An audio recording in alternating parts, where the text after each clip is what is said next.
네, 요즘 그 갑질이라는 거에 대해서 많이 사회가 그 이슈가 되고 있죠.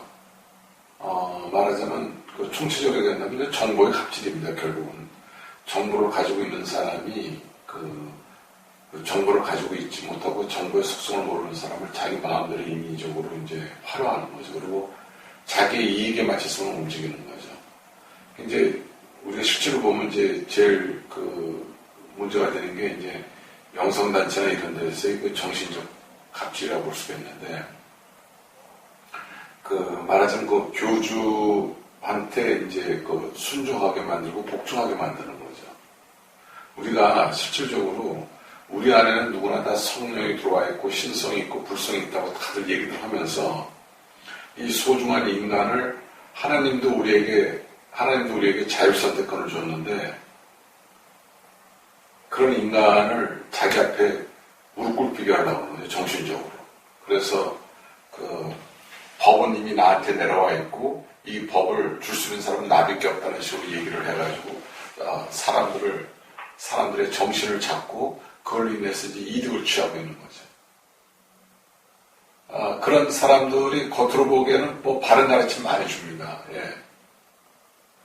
올바르게 살아라, 양식껏 살아라, 하늘을 공경하고 인류를 사랑해라. 예, 이런 아주 좋은 말들은 다 해놓는데 궁극적으로 맨 마지막에 가서는 이 모든 것이 하늘을 통해서 나를 통해서 이렇게 나왔으니 나를 믿고 따라라, 이런 식으로 나가는 거죠. 그래서 그 사람들이 얘기하는 그 무리한 그 거래 방법에도 다 들 수밖에 없게끔, 예, 정신적으로 그 사람들을 어떻게 됩니까? 일단은 자기 앞에 와 있는 사람들을 정신적으로 무장해제시켜 놓고 나서 자기의 정신으로 그 사람들 다 잡아버리는 거죠. 이게 정신적 갑질이죠. 굉장히 무서운 겁니다. 지금 이렇게 해가지고 가정에 파탄나고 어렵게 살고 힘들게 사는 사람들 굉장히 많죠. 예를 들어서 그 사람들이 자신이 있다고 한다면 자기 앞에 와서 도움을 청하는 사람들이 잘 살게 해주고, 그들이 우리가 사는 사회에서 그들이 정말 그 풍요롭게 살고 즐겁고 행복하게 살게 해줘야 되는데, 그러지 못하고 밤낮 사후세계 얘기만 하는 거죠. 죽은 다음에 내가 너희들을 책임진다는 식으로. 예. 죽은 이유는 아무도 모르잖아요. 그러니까 우리가 맹목적으로 거기에 거의 뭐 덤벼들다시피 하는 것도 문제고, 우리 욕심이 만들어낸 거죠. 내가 살면서 내가 올바르게 살아가지고, 올바르게 살아서 그 올바른 내 그 공덕에 의해서, 내가 한 거에 대해서 그대로 내가 평가받으려고 해야 되는데, 그러질 않고, 내가 한 거 이상의 것을 받으려고 하다 보니까 엉뚱한 데 걸려 들어가지고 정신적 갑질에 노예가 돼버리는 거죠. 비참하죠. 또 있어요. 그런 거 많아요. 그런 것은 이제 일반 단체에서도 볼 수가 있어요. 네. 이념의 갑질 같은 것도 있죠. 이념의 갑질. 네, 그것도 우리가 살펴봐야 되죠. 어떤 게 진짜 이 세계를 위한 것인지 그걸 봐야 되는 거죠. 그리고 지금 이 시점에 필요한 건지 그걸 봐야 되는 거죠.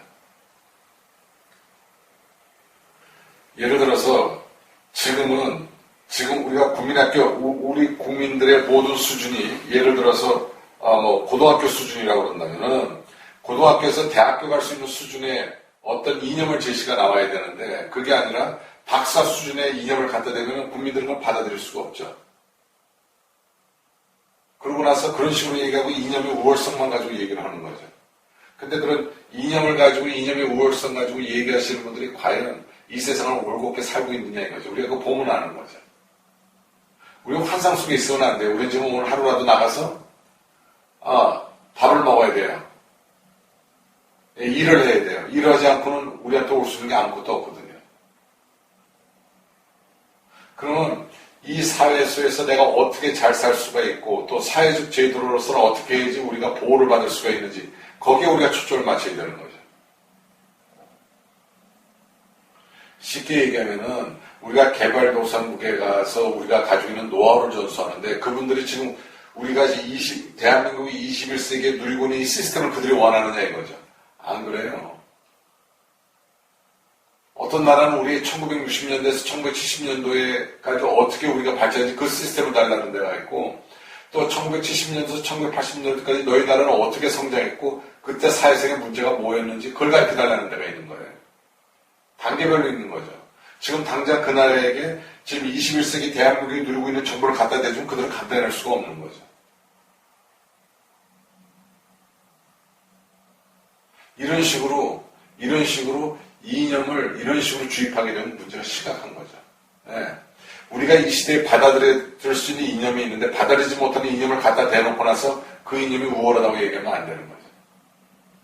특히 그 이념은 양심이 받치면 안 되면 아무런 의미가 없습니다.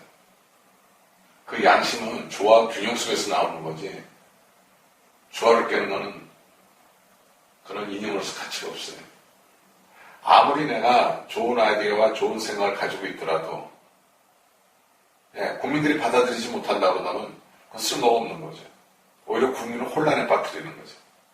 지금 이 시대에 진정하게 필요한 게 뭐고, 특히 지금 이 나라가 잘 되려면은 뭐가 잘 돼야 돼? 경제가 제일 잘 돼야 되거든요. 우선 그거 살려야 되거든요. 어떻게 해야 되는지.